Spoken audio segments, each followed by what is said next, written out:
फिर अगली सुबह रामू के आंगन में चमचमाती हुई सब्जियां उगती हैं, जो बिल्कुल सोने की थी। ये देखकर दोनों पति पत्नी चौंक जाते हैं। ये क्या है जी? देखो तो सही, हमारे आंगन में तो सच में सोने की सब्जियों का पौधा उगाया है। हर पत्ती में चमक, हर फल में रोशनी, मानो कोई जादू हमारी जमीन पर उतर आया हो। हाँ भाग्यवान, हमारे सारे कष्ट के दिन अब खत्म हो गए। अब बस अच्छे दिन आने वाले हैं।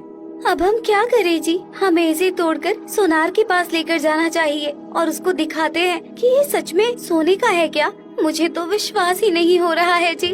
हाँ राधिका, ये सच में सोने की सब्जी है। हमारे कर्मों का फल मिल गया। वो हिरण की आत्मा सही बोल रहा था। फिर रामू वो सारे सोने की सब्जी तोड़कर सोनार के पास जाता है।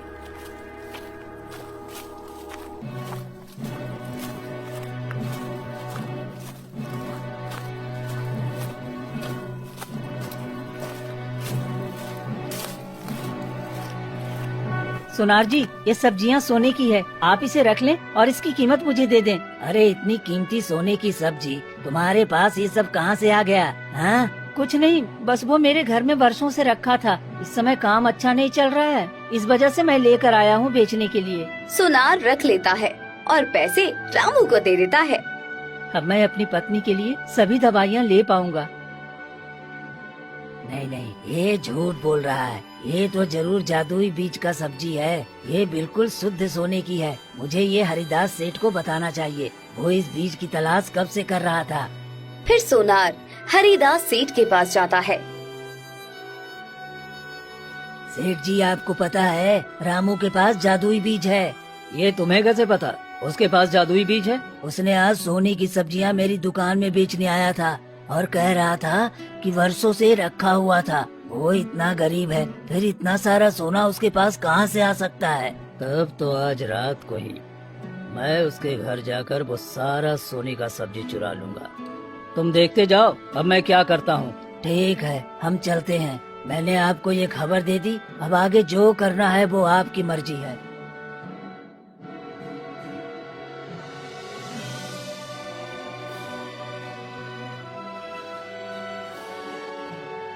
फिर हरिदास सेठ रात को चोरी छुपके रामू के घर जाता है और आंगन में सब्जियां देखकर कहता है, अरे ये तो सच में सोने की सब्जियां हैं। अगर ये सब मुझे मिल गया तो मैं तो बहुत अमीर बन जाऊंगा। इतना कहकर सेठ हरिदास सब्जियां तोड़ता है। तभी एक रोशनी हुई और उसका पूरा शरीर पत्थर की मूर्ति बन जाता है।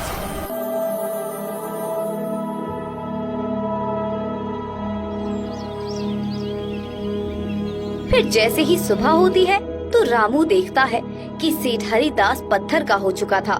ये क्या हो गया? हे भगवान, नहीं, ऐसा नहीं होना चाहिए था। ये तो हरिदास सेठ है और ये पूरी तरह से पत्थर की मूर्ति बन गया है। हे भगवान, ये क्या हो गया? मैं ये नहीं चाहता कि मेरी वजह से कोई पत्थर हो जाए। हाँ जी, ये तो बहुत बुरा हुआ। ये नहीं होना चाहिए था। तभी ये बात पूरे गांव में फैल जाती है। अरे तुमने देखा, हरिदास सेठ ने चोरी चुपके रामू के घर जाकर जादुई बीज की सब्जी तोड़ने गया था और सुना है वो पत्थर की मूर्ति बन गया। हाँ, लालच का फल हमेशा बुरा होता है। अरे जो जैसा करता है उसे वैसा ही फल मिलता ही है। लेकिन भाई ये ठीक नहीं है, हमें ये खबर महाराज को जाकर देनी होगी। इतना कहकर वो गांव वाले वहाँ से निकल पड़ते हैं और दरबार पहुँचते हैं। कहो, क्या खबर लेकर आए हो? गाँव में सब ठीक तो है ना? महाराज, गांव में एक रामू नाम का गरीब लकड़हारा है। उसके घर में जादुई पौधा है। वो पौधा सोने की सब्जियां देता है। क्या सच में ये वही हिरण का रहस्यमय बीज तो नहीं है, जिसको पाने के लिए कितने राजा महाराजा खत्म हो गए, लेकिन उस रहस्यमय बीज को प्राप्त नहीं कर पाए? अगर ऐसा है तो वो पौधा हमारे राजमहल में रहे तो मैं बहुत शक्तिशाली राजा बन सकता हूँ। किसी भी चीज की कोई कमी नहीं होगी। हाँ महाराज, सेठ हरिदास बोल रहे थे कि वो जादुई बीज है जो रामू जंगल में पाया था। ठीक है, तो तुम मेरे साथ चलो और उसका घर मुझे बताओ। मुझे उसके पास जाना है, उस पौधा और बीज को प्राप्त करना है। हाँ महाराज, क्यों नहीं, चलिए मैं आपको उसके घर ले चलता हूँ। ठीक है, चलो हम आज ही उसके यहाँ चलते हैं। फिर महाराज कुछ सैनिकों के साथ रामू के घर पहुँचते हैं। महाराज, आप यहाँ सब ठीक तो है ना? मुझे पता चला है कि तुम्हारे घर में एक जादुई पौधा है। उसका बीज कहाँ से लाए हो? मुझे भी वो बीज लाकर अपने महल में लगवाना है, ताकि राज्य का खजाना कभी खाली ना हो। महाराज, मुझे ये घने जंगलों में मिला था। एक हिरण की आत्मा ने मुझे ये जादुई बीज दिया था। ठीक है, मैं भी वो जादुई बीज लेकर ही लौटूंगा। मैं अभी जंगल की ओर निकलता हूँ। इतना कहकर राजा सैनिकों के साथ घने जंगल की ओर चलता है।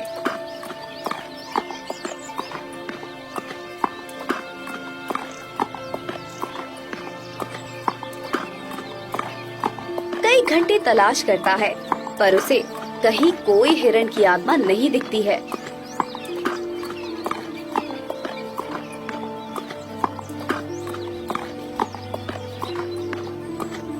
महाराज, यहाँ तो हमें कुछ नहीं मिल रहा। लगता है रामू लकड़हारा हमें धोखा दे रहा है। हाँ, यहाँ तो कोई भी हिरण की आत्मा नहीं दिख रही। लगता है मुझसे झूठ बोला गया। अगर ऐसी बात है तो उस लकड़हारे का सर कलम करवा दूंगा। राजा गुस्से में लाल होकर जंगल में चलता है। आसपास के कुछ बेजुबान जानवर दिखते हैं। राजा उन्हें क्रोध में मारने लगता है।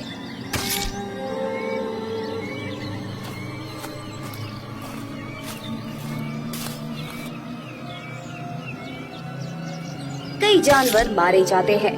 तभी एक साधु प्रकट होते हैं।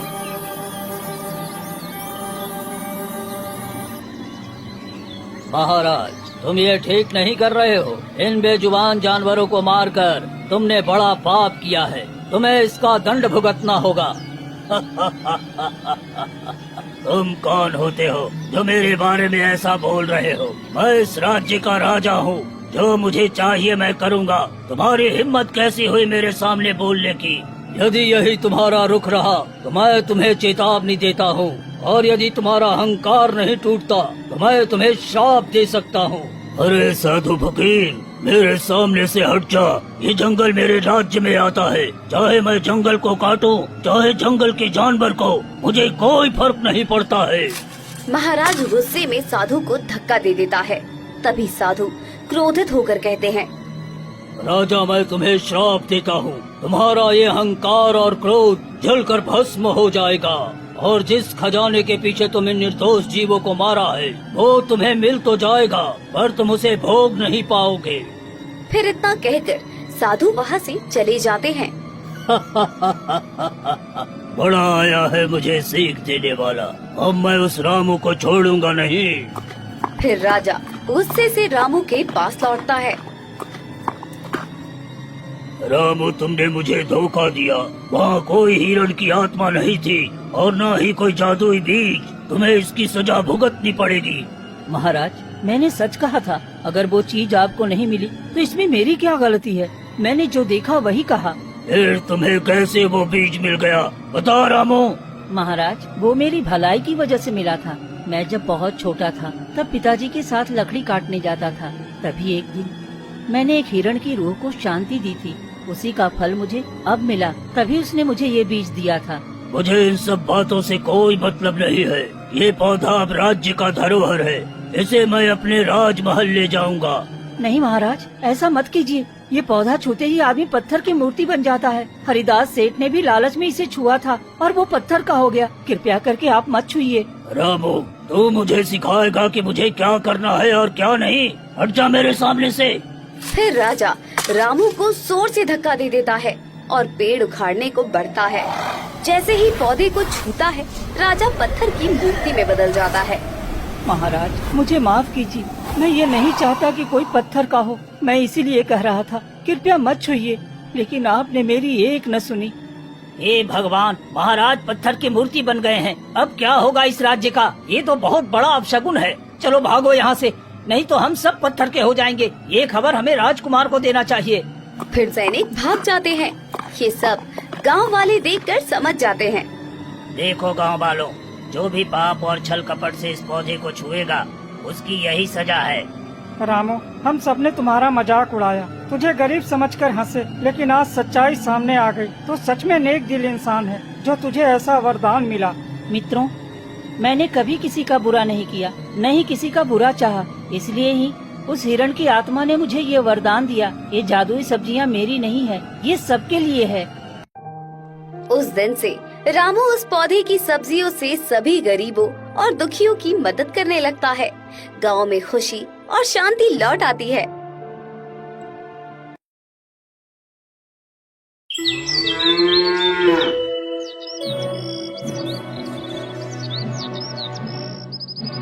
सुकूनपुर नाम का एक छोटा सा गांव था, जहां हरियाली से घिरा खेतों की खुशबू और लोगों के मीठे व्यवहार से प्रसिद्ध था। लेकिन आज सुकूनपुर में खुशियां कहीं खो गई थीं। गांव के लोग गरीबी, बीमारी और कभी कभार लालच के कारण एक दूसरे से दूर हो गए थे। मौसम बदलने की वजह से पूरा गांव बीमार हो चुका था। कभी गर्मी तो कभी ठंडी तो कभी बरसात की वजह से डेंगू और चिकनगुनिया, टाइफाइड, सर्दी जुकाम और फ्लू जैसी बीमारी फैल रही थी। बेटा, ये समय बदल गया है। जब पहले हम सब साथ रहते थे तो हर दुख सुख में एक दूसरे का साथ देते थे, लेकिन आज के जमाने में मानो कोई आफत सी आ गई है। सभी लोग एक दूसरे को देखकर जलने लगे हैं, हर वक्त एक दूसरे की टांग खींचने में लगे रहते हैं। हाँ रामनाथ काका, अब तो सब अपने अपने काम में व्यस्त हो गए हैं। इस दुनिया में किसी का कोई साथ नहीं देता, और तो और बरसात की वजह से लोग बीमार हो रहे हैं। हाँ बेटा, कह तो तुम सही रहे हो, मगर हम कर भी क्या सकते हैं। चारों ओर त्राही त्राही मची है। मेरा भी तबीयत आजकल ठीक नहीं रहती। दिन को तो थोड़ा बहुत तबीयत सही रहती है, मगर जैसे ही रात होती है तो बुखार से पूरा शरीर जलने लगता है कोई आफत सी आ गई है। हाँ काका, पता नहीं क्या आफत गांव में आ गई है। और तो और गांव का भैरव सिंह भी गरीब किसान से फायदा उठाना चाहता रहता है। वो चाहता है कि लोग गरीबी के कारण अपनी जमीन गिरवी रख कर दवा करे और वह सबकी जमीन गलत तरीके से हड़प सके। सुकूनपुर के लोगों की मुख्य समस्या थी गरीबी।